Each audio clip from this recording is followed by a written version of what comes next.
What's up, guys? It's your boy Key to Life here, and today we're going to be reacting to 3 scary babysitting stories. What are the babysitters doing? I don't know. What are the children doing? We don't know. But if you guys like the video, leave a like and comment down below. Other than that, let's get into the video.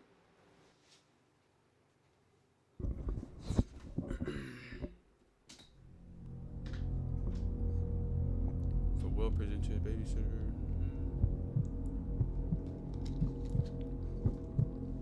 When I was 18, I was a babysitter for 3 young boys across town from me. They were 3, 5, and 7. I'll just call them Adam, 3, Bobby, 5, and Chris, 7, ABC. Adam and Chris were the easiest to take care of. Adam was a surprisingly well-behaved toddler, and Chris just liked to play his video games and watch TV. Bobby, on the other hand, was very moody, a picky eater, and difficult to get to go to sleep. I had worked for this family for months, and I was somewhat close with their mom Lucy, who was raising them by herself. They had a decently modest middle-class house. Lucy's parents would help her out with finances and such. All 3 boys had their own rooms. Lucy worked nights at the time, so I'd always babysit till around midnight. I mean, she got like a 4-bed, 2 baths, something like that. On weeknights, and my college classes would start in the afternoon, so it worked out schedule and sleep-wise. One night after playing some Nintendo Wii games with Chris, I put Adam to bed, and not long after, Bobby. Chris's bedtime would be 9:30, Bobby's would be 9. After tucking Bobby in, I started telling Chris to start changing into his PJs after his next game was over. Chris insisted I play one more game of Wii tennis with him, so I made a deal that he'd go to bed after if I did. During our game though, Bobby started crying for me up from his room. I paused the game and went upstairs. As I entered his room, he said there's a monster in his closet. I laughed, and I believe I pinched his cheek and said something along the lines of, "There's no such thing as monsters, but I'll leave the door open so you feel safer." Then I asked if that made him feel better, and he nodded. Chris was downstairs calling for me to come back, all annoyed, so I went back to the game of tennis and we resumed. And we eventually That's with the monster that's under my bed. finished the game with no interruptions. At this point, Chris went upstairs to change into his pajamas and brush his teeth, and I was alone in the kitchen watching TV. That's when Bobby's cries from upstairs echoed down again. I went up to his room again, and he was hiding under his covers. He said once again, "There's a monster in the closet, I heard it." I looked at the closet door, which was closed. I looked at it for a while actually, then back at Bobby and asked, "Why do you think there's a monster in there?" And he replied, "I keep hearing it moving." I asked him if he wanted me to take a look, and he shook his head no. I walked closer to the closet anyway, and he said don't.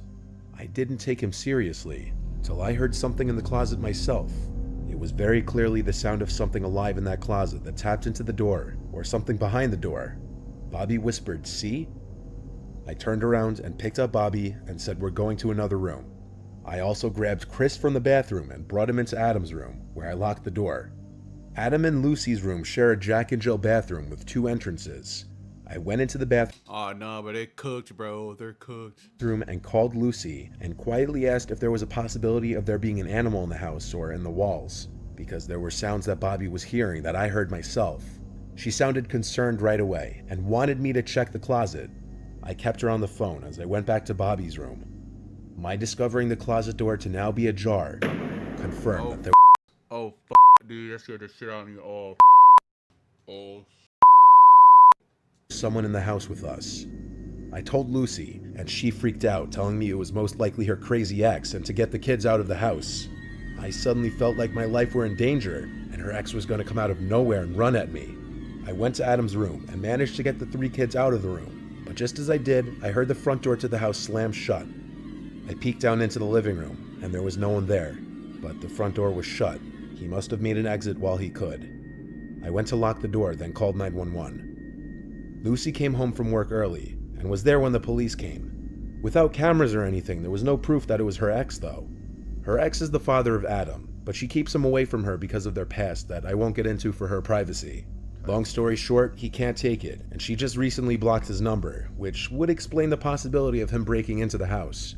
The police recommended changing the locks on the doors and such to Lucy. She understood I wouldn't feel comfortable staying in that house for a while after that, so she started letting the kids stay with a relative or one of her parents coming to watch the kids. I don't know what happened after that because we kind of fell out of contact. I didn't really like the fact that she was okay with me checking the closet when she was already suspicious that it was her ex. It was definitely a horrifying experience. Man, she set you up, bro. You finna open that thing, get murked. Like, murder man, want me to do that murder dance? She was finna get you. They was finna get you. He was finna get you. Come here. He was finna get you. Wait, I'm not gonna rewind it, but I think she said that she went and checked. I don't even know, bro. But yeah, she was cooked. She got set up. I had just turned 14. It was the summer of 2012. I was looking for a job. My grandma had told me about a family that she was friends with, and they had 2 boys, Alexander and Danny. Alexander was 10 and Danny was 5. I was very excited to have a summer job and get some extra spending money. I went over to meet the family with my grandma, and they were friendly enough. The 2 boys seemed easy to handle and not babyish or whiny at all. In fact, the boys and I were playing with their trucks, getting along great. I set up a date with the parents, and they actually had a dinner to go to the next night. So the next night, it became time for me to head over to the house. It was a humid, rainy night. I walked into the house, and the parents were just getting ready to leave. They gave me a paper with rules and such, things they didn't want the kids to do and their routines. They wrote a little something on the side that said Danny swears he hears tapping on his window every night, but not Because he does, and there's somebody at that window. to believe it, because they think it's just a silly story that kids make up. They always. I was only 14 myself, so reading this was a little unnerving, but I sort of forgot about it. It was a chill night. We watched TV and played with toys. They didn't give me any sort of trouble, but when I told the boys it was time to get ready for bed, I noticed Danny starting to stall and get kind of distressed.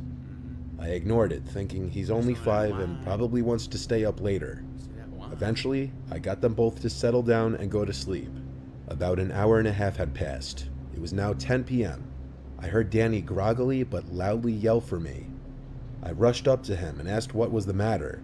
He told me he heard the tapping noise again. I instantly felt uneasy and nervous, but I just flicked on the light and looked out the window. Nothing outside except darkness and the solar lights from the neighbor's driveway. I calmly told Danny that it was probably just some bugs since it's summer after all. He seemed to come at ease when I said that. As I walked out of the room to shut his door, I heard a faint tap noise against his window. I got the chills as I flicked on the light again and looked out the window.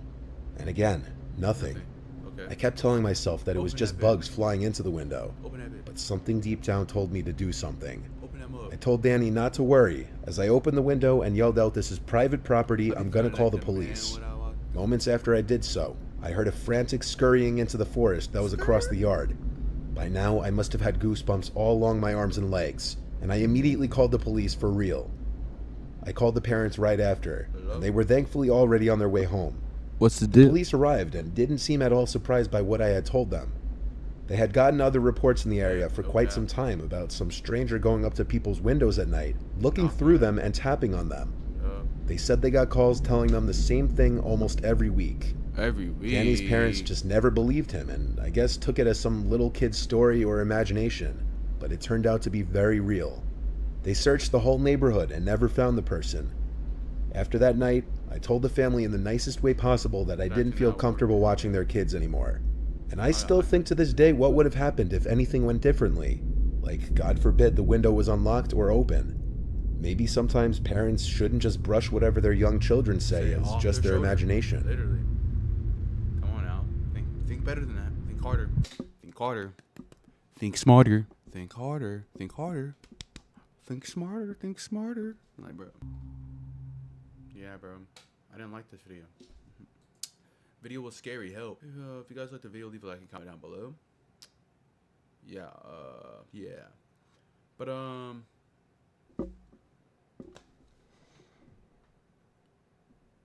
people are weird. If you guys like the video, leave a like and comment down below. Other than that, I love you guys. Peace.